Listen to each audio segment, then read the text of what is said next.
Hi అండి, నేను మీ love you mummy. అందరూ ఎలా ఉన్నారు? నేనైతే చాలా బాగున్నానండి. కాకపోతే ఈ ఎండలు మాత్రం దంచేస్తున్నాయండి, అసలు ఇంట్లో ఉండలేకపోతున్నాము. నేనైతే ఈరోజు మీకు కూర వడియాలు ఎలా పెట్టాలో చూపెడదామని చెప్పి వీడియో తీశానండి. ఇది బొబ్బరపప్పు అండి. ఇది పోయిన సంవత్సరం తెచ్చింది, ఇంకా ఇంత ఉండిపోయిందండి ఇంట్లో. అందుకని చెప్పేసి ఎంత ఉందో కొలుద్దామని చెప్పేసి కొలిసానండి. ఇది 2 డబ్బాలకి కొంచెం తక్కువ ఉందండి. అయితే ఉన్నవరకే పెట్టేద్దాంలే అని చెప్పేసి ఒక డబ్బా మినపప్పు అయితే తీసుకున్నానండి. 2 డబ్బాలేమో బొబ్బరపప్పు. ఇది పెసరపప్పు అండి. పెసలుంటే ఇంట్లో ఇసిరానండి ఇప్పుడే. ఇదైతే 2 డబ్బాలకి కొద్దిగంతా ఎక్కువ ఉందండి. ఇంకా మొత్తం పోసేసాను. పోసేసి 3 గిన్నెల్లో విడివిడిగా పోసుకొని నైట్ మొత్తం నానబెట్టేసుకున్నానండి వీటిని. చూడండి, నేను చూపించిన విధంగా మీరు కూడా ఈ వీడియోలు పెట్టుకోవాలంటే ఈ వీడియో చివరి వరకు చూడండి. నేను చేసిన ప్రాసెస్ మీరు ఫాలో అవ్వండి. వడియాలు చాలా బాగా వస్తాయండి. చూడండి, 3 గిన్నెల్లో 3 పప్పులు నానబెట్టేశానండి. నైట్ నానబెట్టేసి పక్కన పెట్టేశానండి. ఇక ఉదయమే లేచి నేనైతే పప్పులు అయితే కడిగేసుకుంటున్నానండి, పొట్టు తీసేసి వడియాలు పెట్టుకుందామని. కొంతమంది అయితే పొట్టుతోటే పెడతారండి, కానీ కొంచెం కలర్ అయితే కొంచెం నల్లగా వస్తాయి.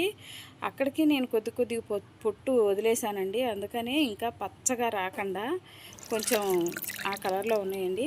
పెసరపప్పు కడిగేసాను. ఇది మినపప్పు అండి, మినపప్పు కూడా కడిగేసాను. బొబ్బరపప్పు కూడా కడిగేసానండి. 3 పప్పులు కలిపేసి జల్లెల్లో వేసేసానండి.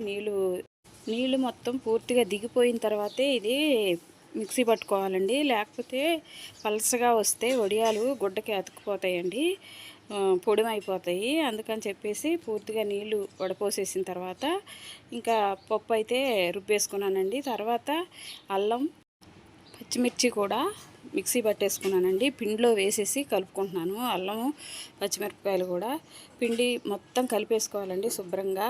పచ్చిమిర్చి, అల్లం పిండి కూడా బాగా కలిసేలాగా కలిపేసుకోవాలండి. కలిపేసుకున్న తర్వాత దాంట్లో సరిపడా ఉప్పు కూడా వేసేసుకొని మళ్ళీ పూర్తిగా కలిసేలాగా కలిపేసుకుంటే వడియాలన్నీ ఒకే టేస్ట్లో ఉంటాయండి. లేకపోతే ఒక్కొక్క వడియం కారంగా, ఒక్కొక్క వడియం ఉప్పగా తగులుతుందండి. ఇంకా నేనైతే కవర్ ఒకటి తీసుకొని ఇట్లా మంచం మీద అయితే కవర్ వేసేసుకున్నానండి. వడియాలు పెట్టుకోవటం అయితే స్టార్ట్ చేశాను. చూడండి, నేను ఏ రకంగా అయితే పెట్టుకుంటున్నాను.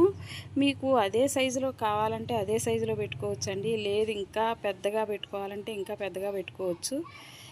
లేకపోతే కొంతమంది అయితే మరీ చిన్నగా కూడా పెట్టుకుంటున్నారండి. కానీ నేనైతే ఇలా పెట్టుకున్నాను. ఇంకా బాగా చిన్నగా పెడితే చాలా టైం పట్టేస్తుందండి. ఇంక ఈ మాత్రం సైజు నాకు సరిపోతుందని చెప్పేసి నేనైతే ఇలాగా పెట్టేసుకున్నానండి వడియాలు మొత్తం. చూడండి, నేను ఎలా పెట్టానో వడియాలు మొత్తం. ఇంకా నేను పోసిన పప్పుకి ఈ కవరు, నేను తీసుకున్న కవరు కరెక్ట్గా సరిపోయిందండి. ఎక్కువ తక్కువ లేకుండా ఆ కవర్ వరకే వచ్చినాయండి.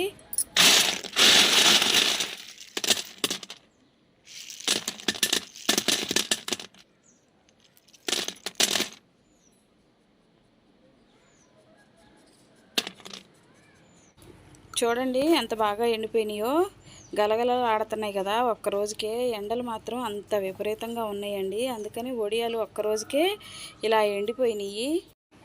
మా వీడియో కనుక మీకు నచ్చినట్లయితే లైక్ చేయండి, షేర్ చేయండి, సబ్స్క్రైబ్ చేయండి. మీరు కూడా ఇలా ట్రై చేసి వడియాలు పెట్టుకోండి. ఈ వడియాలు వేయించుకొని కూర వండుకుంటే చాలా చాలా బాగుంటాయండి.